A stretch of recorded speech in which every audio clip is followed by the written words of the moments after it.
The wind howled through the narrow streets of Adelaide as I stepped out of the taxi, my old childhood home looming before me. The memories flooded back, my grandfather's stories of unsolved mysteries, particularly the one that had consumed him until his dying breath. The Summerton man, an unidentified body found on the beach in 1948, had been his obsession, and now it seemed to be mine.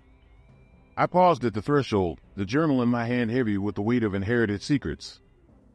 The package had arrived unexpectedly, a plain brown envelope with no return address, containing my grandfather's journal and a small piece of an identity card, yellowed with age. Each page of the journal was filled with notes, scribbles, and questions about the Summerton man case, reflecting the depths of his obsession. As I leafed through the pages, a chill crept up my spine. My grandfather had discovered something that had frightened him enough to keep it hidden all these years. I was here to uncover the truth, to solve the mystery that had eluded him. The photograph of the Summerton man lay atop my suitcase, his face serene in death, yet enigmatic, as if daring me to find the truth. Inside, the house smelled of dust and memories. I set my suitcase down in the hallway, feeling the familiar creak of the floorboards beneath my feet. It was comforting, yet eerie, the perfect setting for what lay ahead. With a determined heart, I knew this was the beginning of a journey that would change everything. I whispered to myself, "Let's see what you left for me, Grandpa." The library was my sanctuary, a place where I could escape the prying eyes of those curious about my return. Rows of dusty shelves surrounded me, filled with stories waiting to be uncovered. It was here that I met Grace Patel, a librarian with a keen eye for detail and a love for cryptography. "You're Dr. Alice Connor, aren't you?" she asked, recognizing me from an article about my work in forensic anthropology. Her interest was genuine, her curiosity infectious. "That's right," I replied, handing her the journal. "I need help deciphering these notes." My grandfather was working on something connected to the Summerton man. Grace's eyes lit up as she examined the pages. "This is fascinating," she murmured, tracing a finger over the cryptic symbols and codes my grandfather had left behind. "I think I can help you with this." We spent hours poring over the journal, deciphering clues, and piecing together a story that spanned decades. The diary we discovered hinted at connections between the Summerton man and a network of spies operating in Adelaide during the Cold War. "It's like a puzzle," Grace said, her enthusiasm a stark contrast to the ominous weight of our findings. "Each piece brings us closer to understanding what really happened." As we delved deeper, I felt a sense of urgency growing within me. My grandfather's notes spoke of a danger he couldn't name, a shadowy presence that had kept him from unveiling the truth. "Can you feel it?" I asked Grace, sensing the same unease that had haunted my grandfather. She nodded, her expression serious. "Yes. It's as if we're walking into something far bigger than we imagined." With newfound determination, we resolved to uncover the secrets hidden in those dusty pages, no matter the cost. Our investigation led us to Eli Matthews, a local conspiracy theorist whose reputation was as colorful as his theories. Eli's home was a cluttered nest of newspaper clippings and books about espionage, all plastered across his walls like a patchwork quilt of paranoia. Eli welcomed us with a grin, "Alice Connor and Grace Patel. I've been expecting you." Grace exchanged a skeptical glance with me as Eli guided us to his study. There, amidst the chaos, he began to weave a story that connected the Summerton man to Cold War espionage. Adelaide was a hotspot for spies back in the day, Eli explained, pointing to a map with red lines crisscrossing the city. The Summerton man was probably a courier or a double agent. "See, these symbols you found match known codes used by Soviet operatives." Grace leaned closer, her finger tracing a line across the map. "And these events, unexplained deaths, missing persons, they all connect?" Eli nodded. "The Summerton man was part of something bigger, something that involved your grandfather." His words echoed in my mind, bringing a sense of clarity but also a chilling realization. The past was not as distant as I had hoped. Each new detail heightened the stakes, adding weight to the shadows that lurked at the edges of our understanding. "We need to be careful," Eli warned, his voice suddenly grave. "People who dig into these secrets have a tendency to disappear." His words hung in the air as Grace and I left, the gravity of our findings settling in. Our next steps were uncertain, but one thing was clear: We were now part of a story that refused to stay buried, and we would need all our wits to survive what lay ahead. The ominous feeling that had been simmering since my arrival in Adelaide boiled over the next morning. I awoke to find an envelope slipped under my door, its contents chillingly clear, a single sheet of paper with the words "Stop now or suffer the consequences" scrawled across it. My heart pounded as I showed the note to Grace. Someone knows we're getting close. Her face paled. We need to tell the police. That afternoon, we met with Detective Marcus Green at the local precinct. Green listened intently, his expression unreadable as I laid out our discoveries. "This is serious," he said, examining the note. "But you must understand, Adelaide's history is full of ghosts.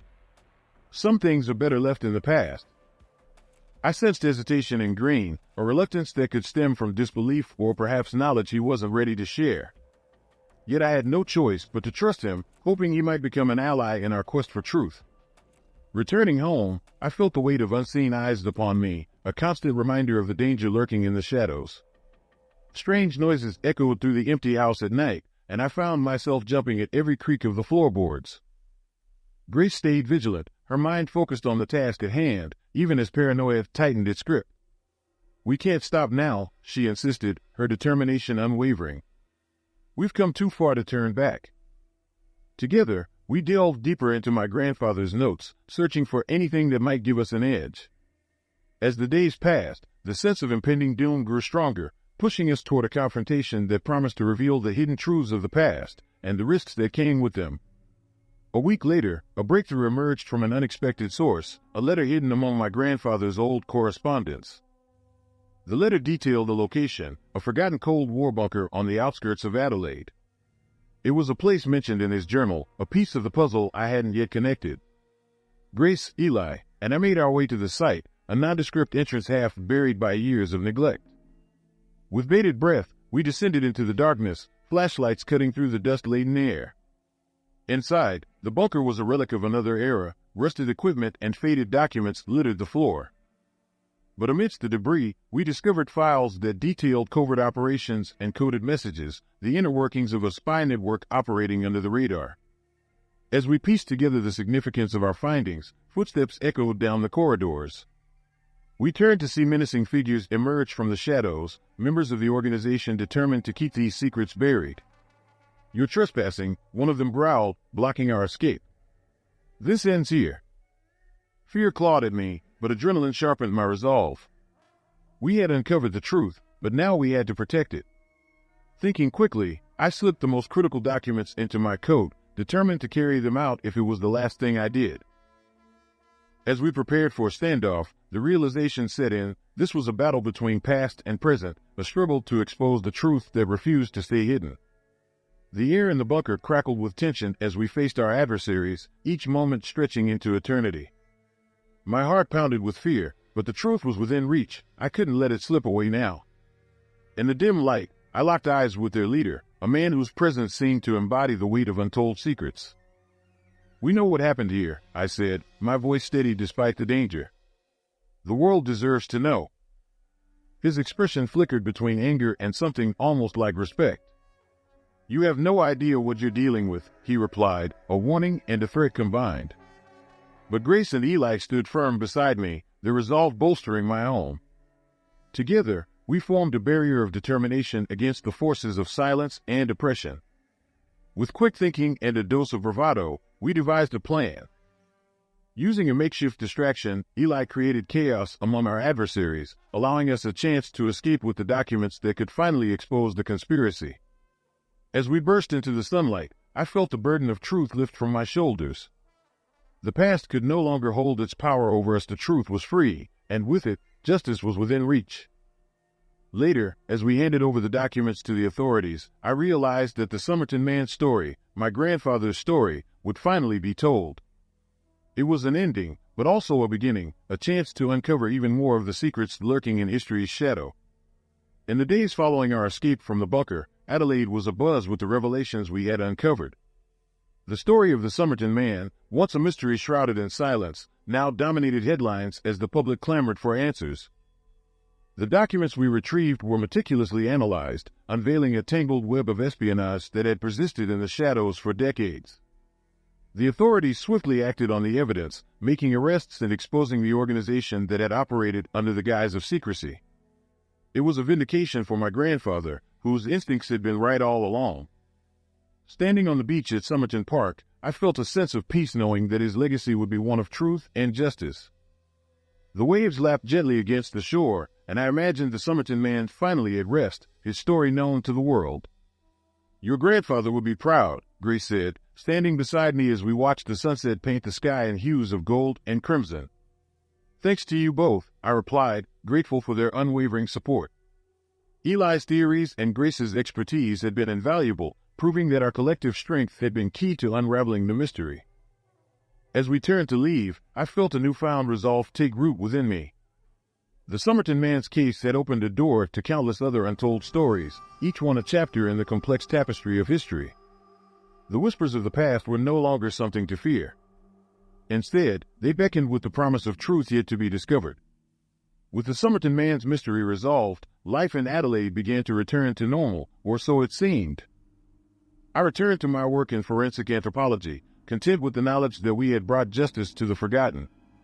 Yet, as I settled back into my routine, a nagging sense of unfinished business lingered. The depth of the conspiracy we had uncovered hinted at a larger network, one that extended far beyond the confines of Adelaide. Questions remained, and curiosity gnawed at me. Who else had been involved? How many more secrets were still waiting to be unearthed? My grandfather's journal, now worn with age and filled with annotations from our investigation, held one final mystery, a cryptic message he had circled in red ink, the meaning of which remained elusive. It was a puzzle piece that refused to fit, a tantalizing hint that there was more to discover. I shared my thoughts with Grace and Eli, both of whom were eager to explore further. The bond we had formed during our adventure had only strengthened, and together we felt ready to tackle whatever mysteries lay ahead. As we discussed our plans over coffee, Eli leaned forward with a conspiratorial grin. "You know, Alice, there are plenty of unsolved mysteries out there. This could be just the beginning." His words ignited a spark of excitement within me. The world was full of stories waiting to be told, and I was determined to uncover them, one secret at a time.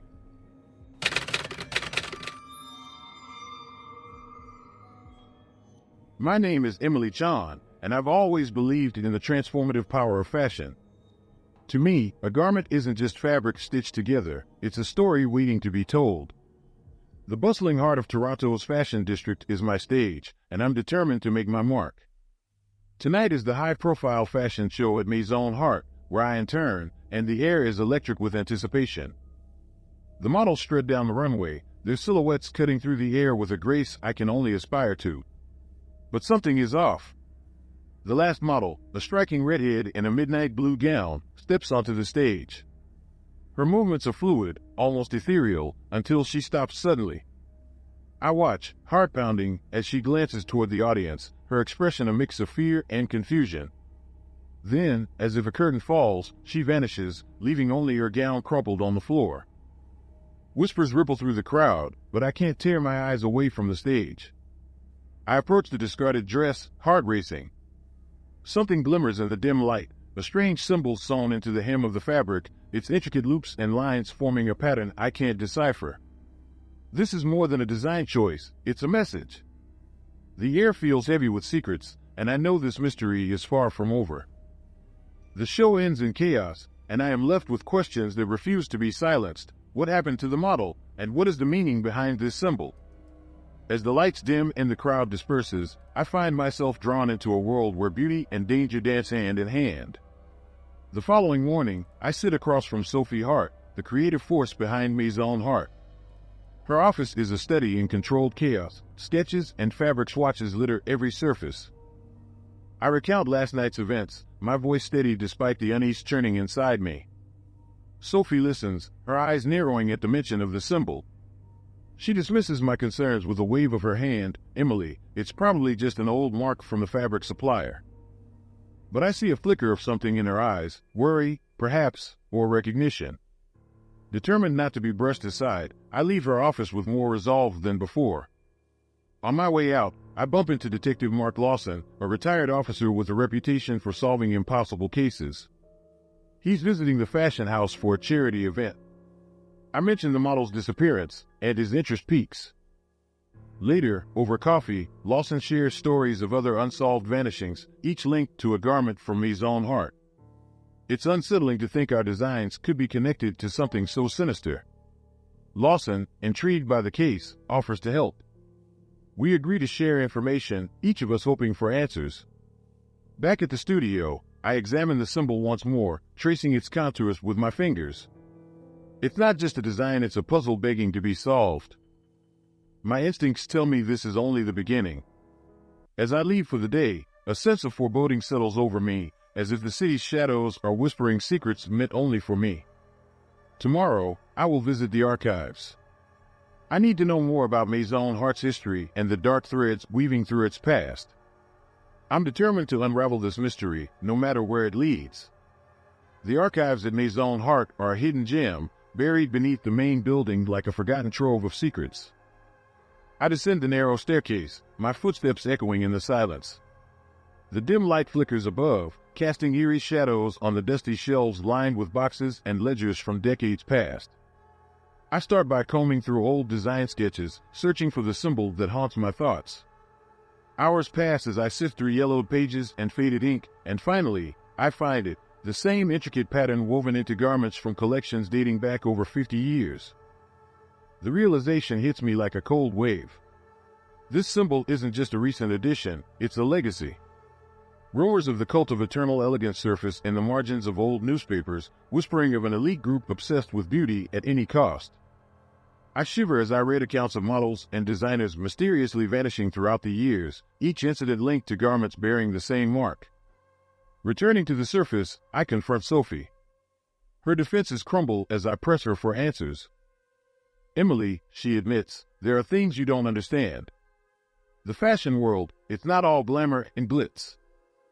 Her words confirm my worst fears. She knows more than she let on. Determined to expose the truth, I meet with Detective Lawson. Together, we piece together a timeline of vanishings and discover chilling parallels between them. The weight of this knowledge presses down on me, but I refuse to be deterred. The shadows of the past are reaching out, and I must unravel the dark threads before they ensnare me. My investigation is just beginning, and I can feel the city's hidden dangers closing in. Toronto's underground art scene is a labyrinth of secrets, each gallery and backroom teeming with whispers of hidden truths. I enlist Lucas Rivera's help, the fashion photographer known for capturing the soul of the city in his images. His connections run deep, and he knows the dark alleys where the real stories lie. We explore the lesser-known parts of the fashion industry, following leads that take us to exclusive parties and secret shows. These events are a facade. Beneath the glitz and glamour lurks a network of influential figures who hold sway over the city's creative pulse. At one such gathering, I spot a familiar face, the seamstress, a woman revered and feared within the community. Her eyes meet mine, and a shiver runs down my spine. There's a knowing look in her gaze, as if she sees through the layers of my facade to the heart of my investigation. Lucas and I linger on the edges, gathering snippets of conversation and discreetly snapping photographs. The seamstress moves through the crowd with an air of authority, whispering to those in power. Her presence confirms my suspicions. She is a key player in this sinister game. Back at my apartment, I review the night's findings with Lawson. We compile a list of names and connections, each more troubling than the last. It's clear that the cult of eternal elegance extends far beyond the fashion house. Its tendrils wrap around the city, manipulating and controlling those who seek its allure. As I lay in bed, I can't shake the feeling that I'm being watched. The city's shadows seem to press in, threatening to consume me. But I refuse to give in to fear. I'm determined to expose the truth, no matter the cost. Sleep eludes me as vivid nightmares plague my nights. The symbol burns behind my eyelids, and faces of vanished models haunt my dreams. I wake up in a cold sweat, convinced the symbol holds a deeper, more terrifying meaning. The following day, I confront Sophie again. This time, there's no denying the fear in her eyes. I didn't want you to find out this way, she confesses, her voice barely a whisper. She admits to knowing about the cult, but insists she's not involved. They have power, Emily, more than you can imagine. Sophie's admission sends a chill through me, and I realize the scope of what I'm up against. As I dig deeper into the symbol's origins, I uncover its dark purpose. The garments are designed to siphon the life force from their wearers, offering temporary beauty in exchange for their vitality. The revelation leaves me reeling. My moral compass wavers as I grapple with the implications. How many have fallen victim to this insidious practice, unaware of the true cost of their beauty? Determined to learn more, I arrange to meet with Lucas and Lawson. We must devise a plan to expose the cult and save future victims. My resolve is stronger than ever, but so are the forces that threaten to silence me. The shadows close in around me, but I refuse to be afraid. I am no longer a passive observer. I am an active participant in this unfolding nightmare, ready to fight back.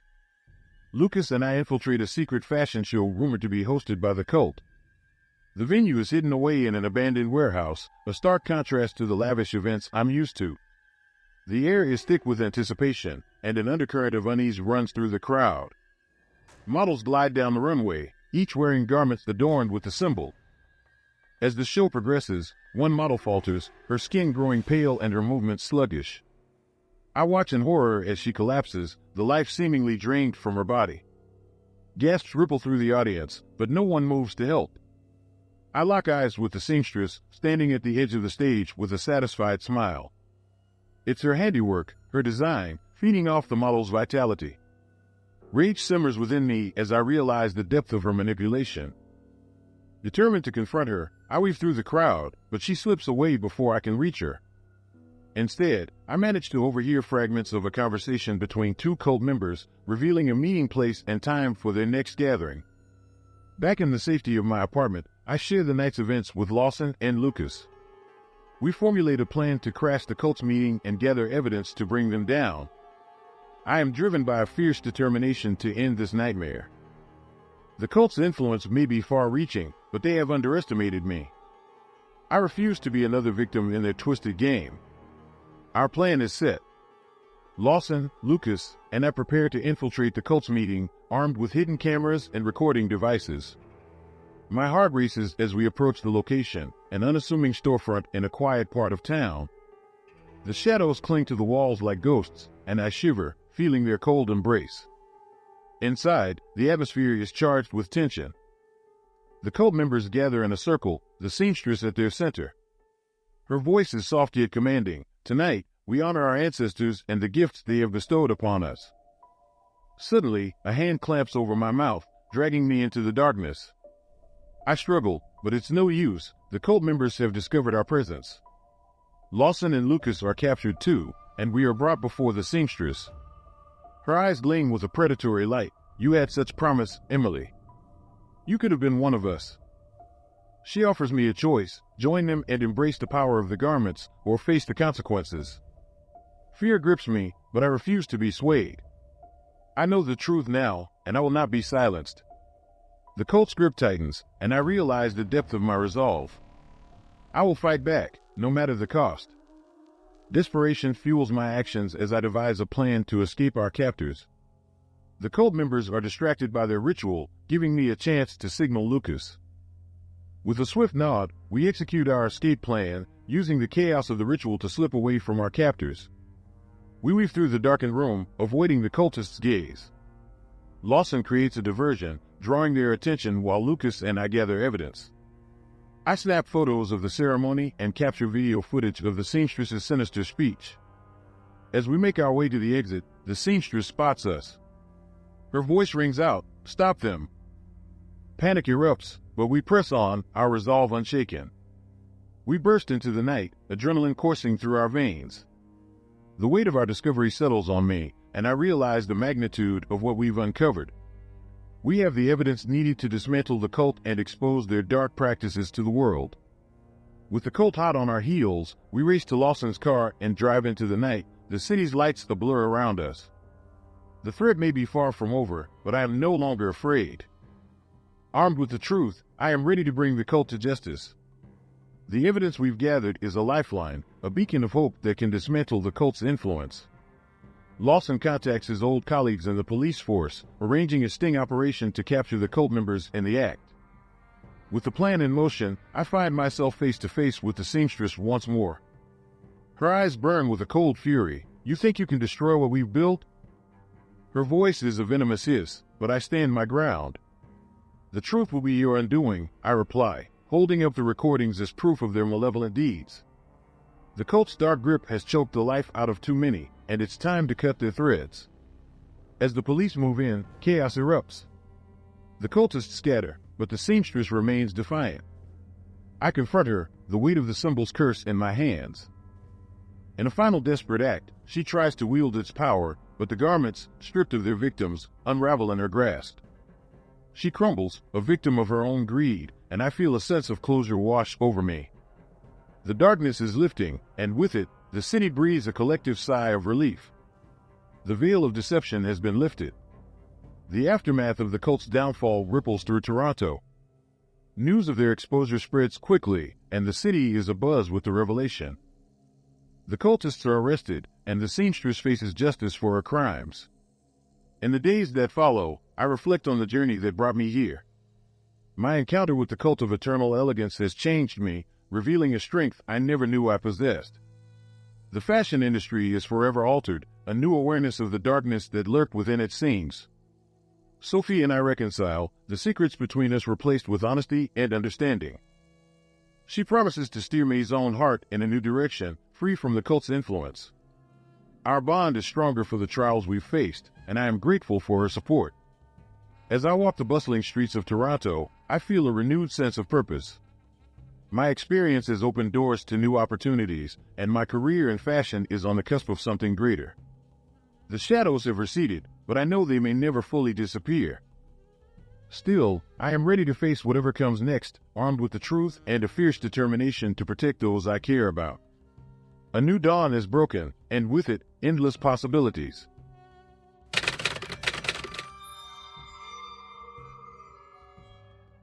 I had always been drawn to the forgotten stories of Hollywood, the whispers of lives lost in the relentless pursuit of fame.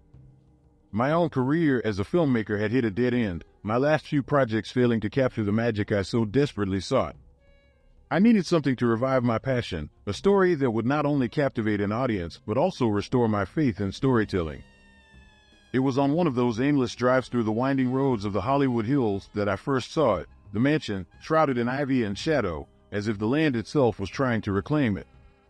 The air was thick with the scent of jasmine, an oddly sweet contrast to the eerie vibe that seemed to pulse from the very walls.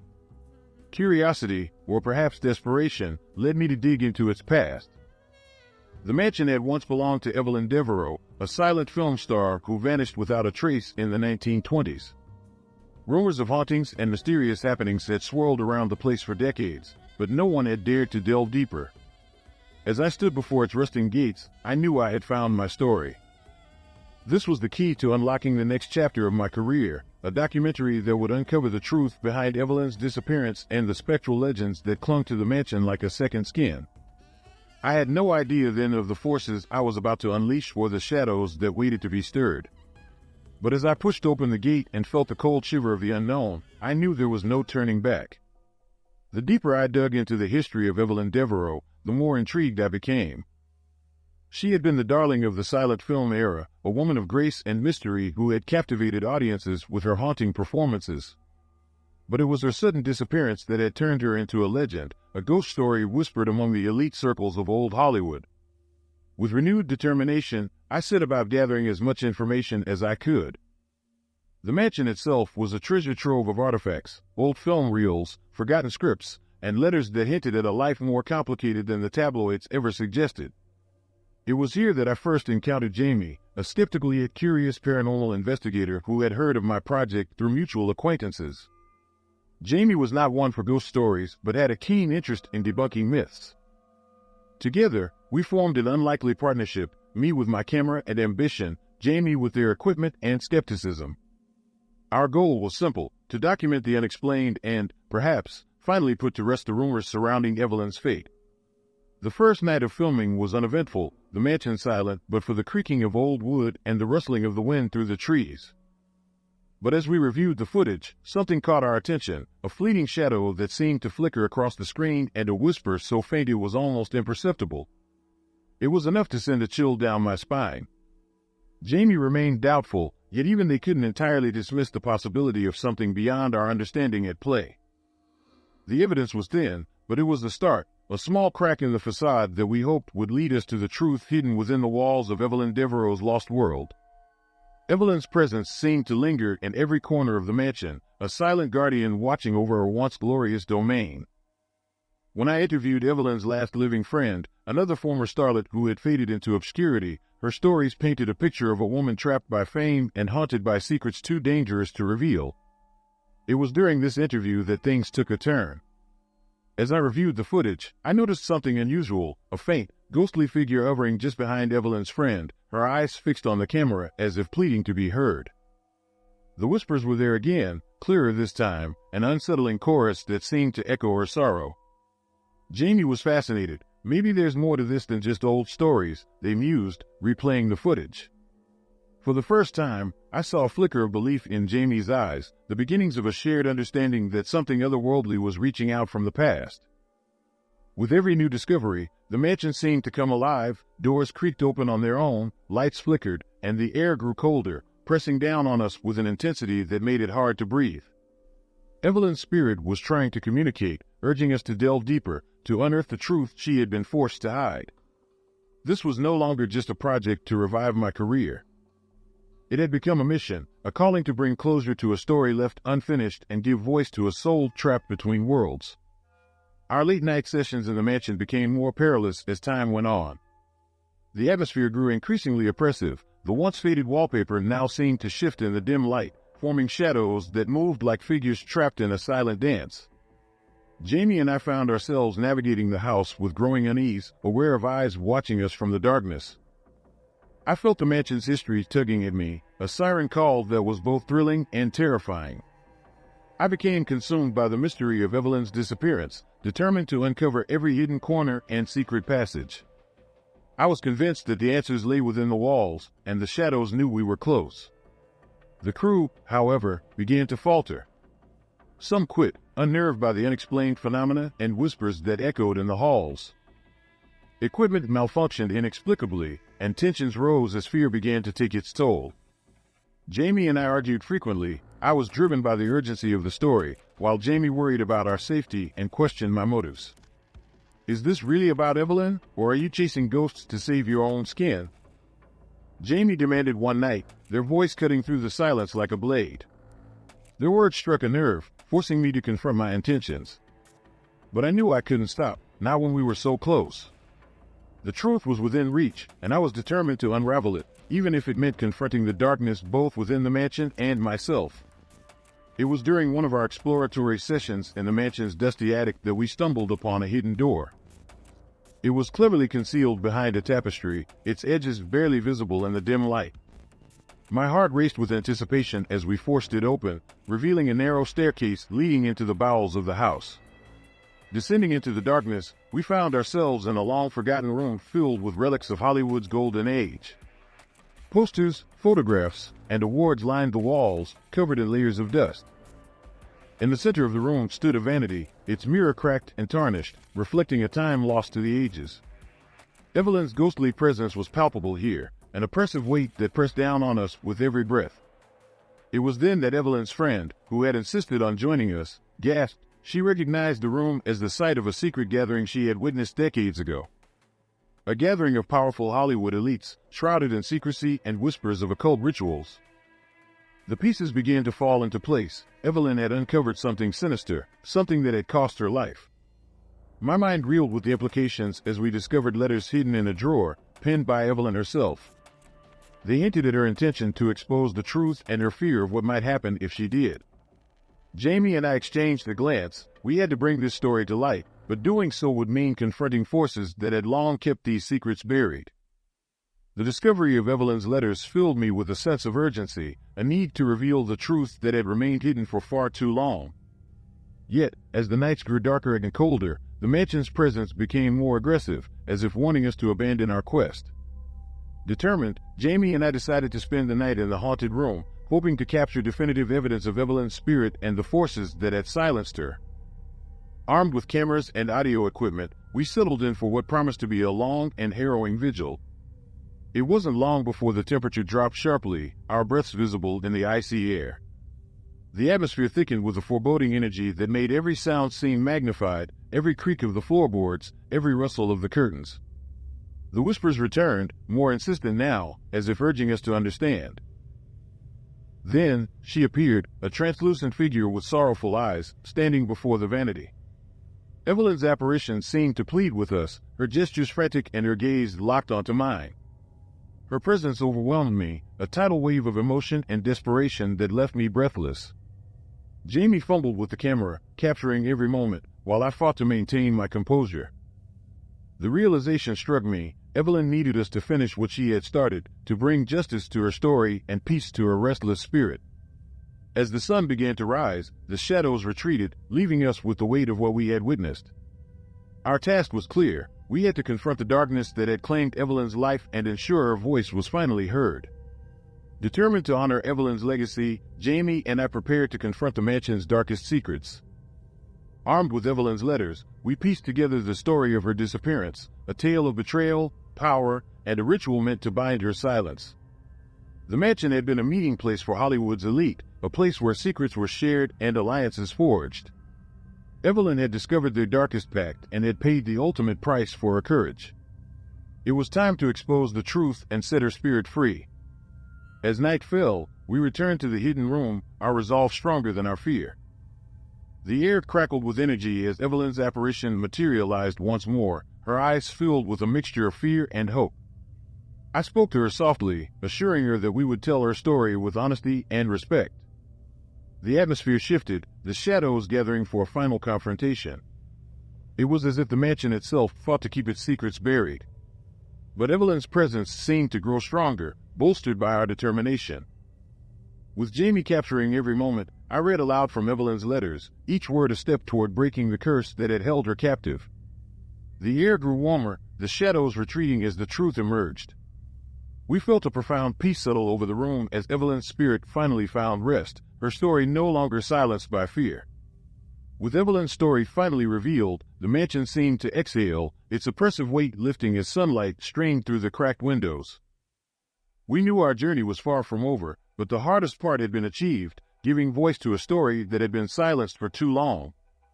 Back in the editing room, Jamie and I worked tirelessly to craft a documentary that would honor Evelyn's memory and expose the sinister truths buried in Hollywood's past. The footage captured the haunting beauty of Evelyn's spirit and the darkness that had sought to consume her.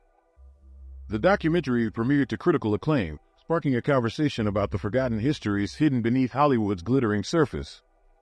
Evelyn's story resonated with audiences, a powerful reminder of the price of silence and the courage required to seek the truth. As the credits rolled, I reflected on the journey, the fear, the doubt, and ultimately the triumph of bringing Evelyn's legacy to light. The experience had changed me, not just as a filmmaker, but as a person. I had learned that some stories demand to be told, no matter the cost. As Jamie and I discussed our next project, I couldn't help but feel that Evelyn was with us, her spirit finally at peace, urging us to continue seeking the truth in a world that often prefers shadows over light. Like the story? Hit like and subscribe. See you in the next story popping up on your screen at this exact moment.